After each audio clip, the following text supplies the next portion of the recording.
Hello everyone, it's Shannon here for Honeybee. In today's video, we are going to create this interactive card with the penny shakers and the Fluttering By Stamp Set. I'll also show you how to create this really fun ink-lifted background as well.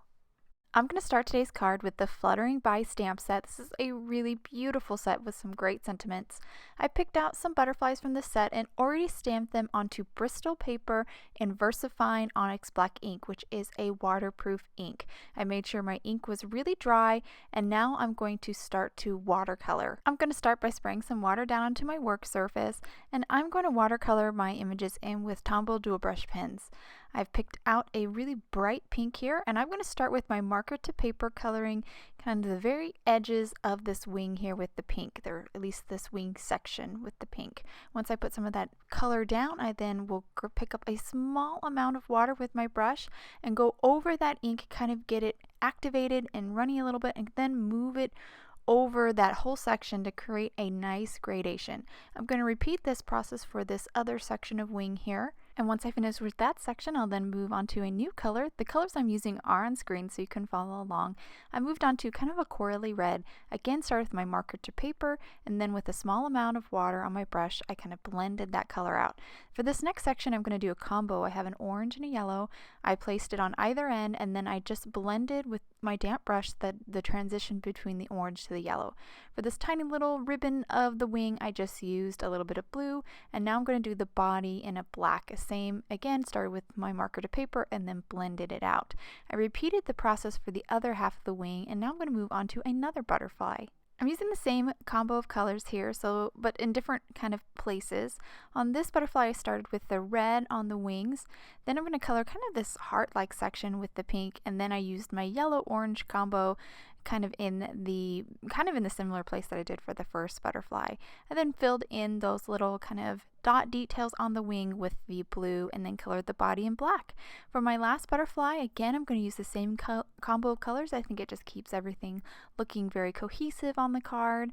I started with my coral, then I moved on to my pink. Now this butterfly has two wings, but that second wing is kind of hidden behind the first, so it's kind of behind the first, and it doesn't have all the detail lines, so I just chose to kind of color in a similar manner as I did the first wing. So I have a little bit of red on the tips and a tiny bit of orange, and then the pink. So just like how I did on the front wing, just kind of repeated that for the back wing. And again, finished with blue and black, and then I went ahead and die cut my butterflies out. Now that I've finished coloring them, they look beautiful, nice and bold and colorful, and now I'm going to move on to creating our background. I'm starting with an A2 panel of Bristol paper. Bristol paper is also what I used for the butterflies. It's a nice smooth paper, and your ink, when you ink blend, kind of moves really smoothly over the surface, and it also is great for watercoloring like we do with the Tombow dual brush pens when you use just a small amount of water. I ink blended on the surface with a Distress Oxide, started with Tumbled glass, now moving on to Salty Ocean and kind of filling in any of the white spaces that I left behind. I'm doing kind of an irregular ink blended background here. Once I finish with the Salted Ocean, I'm going to go back to Tumbled glass and just ink blend a little bit more, add a little bit more to kind of smooth out the gradation, but it does not have to be perfect because we're going to do an ink lifting technique next. And also, speaking of ink lifting, this Bristol paper allows us to really pick up a lot of ink, and it just makes it more dramatic. I have a damp chamois here, and I'm going to crunch it up to make some nice wrinkles and folds. Once I get kind of a good cluster of folds, I'll then press it down onto the Bristol paper and then just hold it for a second and then pick it up, and you can see it lifted up some of that ink, and it just has a really cool textured and kind of a dramatic look. I'm going to repeat this process till I have the whole panel covered with these little wrinkles and texture. You do every once in a while have to kind of change the position of your wrinkles. It kind of breaks it up so it's not like the same cluster of wrinkles over and over again, so it doesn't look so repetitive, and it also kind of gets saturated with some of the ink when it's lifting up. So you definitely want to kind of rotate and grab and make a new little cluster of wrinkles with your chamois. So I've finished the whole panel here, and I just think it has a really cool texture, and it's really going to make our butterflies pop. So I have my panel now in my MISTI because I'm going to stamp my sentiment. I also have my butterflies temporarily in place just to help me figure out the position of my sentiment. My panel is fully dry. I actually heat set it off camera, but I am going to do some heat embossing, so I did apply some anti-static powder, Then I stamped my sentiment in Versafine Onyx Black ink, which is a pigment ink, so it stays wet longer. Then I dipped it in the clear embossing powder and then heat set it with my heat tool. I've now arranged my butterflies once more, and then when I figured out where they go, I'm going to carefully remove them and pop this circle die, which is a 1/2 inch, from the Penny Shakers die set, and just popped it in place and then ran it through my die cutting machine. I'm going to reposition my butterflies again, kind of figure out where that circle die needs to go, and then again hold it in place with a piece of tape and then run it through my die cutting machine, and I'll do it one more time for my last butterfly. So all of these butterflies are going to shake and kind of bobble a little bit on the front of this card. So now that I have my openings cut, I'm going to flip my panel over and start building up the structure for my shaker card. Now I'm going to use pennies because I like the weight. It kind of makes your shakers move a little bit better, and because of that added thickness, I'm going to need to double up my foam tape. So I just kind of folded my foam tape over to double it up and then cut it in half, so I have kind of 1/2 inch strips.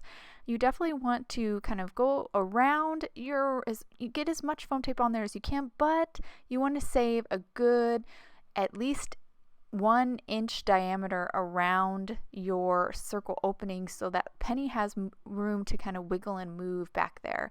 So now that I've got all my foam tape on there, I remove the backing and I'm going to pop my pennies in place. Make sure you put your pennies kind of in place. It doesn't have to be perfectly, just kind of in the general area that opening that you die cut is, and then stick down your front panel. Now that my panel is in place, I'm going to move on to attaching my butterflies. You want to be careful here not to kind of move this too much because those pennies can kind of fall behind and then they're a little bit harder to kind of get out. So I've grabbed some circle foam dots here and I'm putting them on the pennies. And I did a little trial and error here. I kind of put the dot up high on the penny, and then I realized that it's better to kind of put it near the bottom of the penny, or at least the bottom of your opening, but still on the penny, because that's where it's going to fall most of the time. Most of the time, your penny is going to fall down, and so you want to start with your foam dot low on the penny, and then you'll know where kind of your butterfly is going to rest most of the time. And then I grabbed, you can see here where one of my pennies kind of fell down a little bit. I just used my tweezers to kind of pull it back out. Grabbed another foam dot, again placed it kind of low on the penny, at least low, definitely low in the opening, and then placed it down my last butterfly.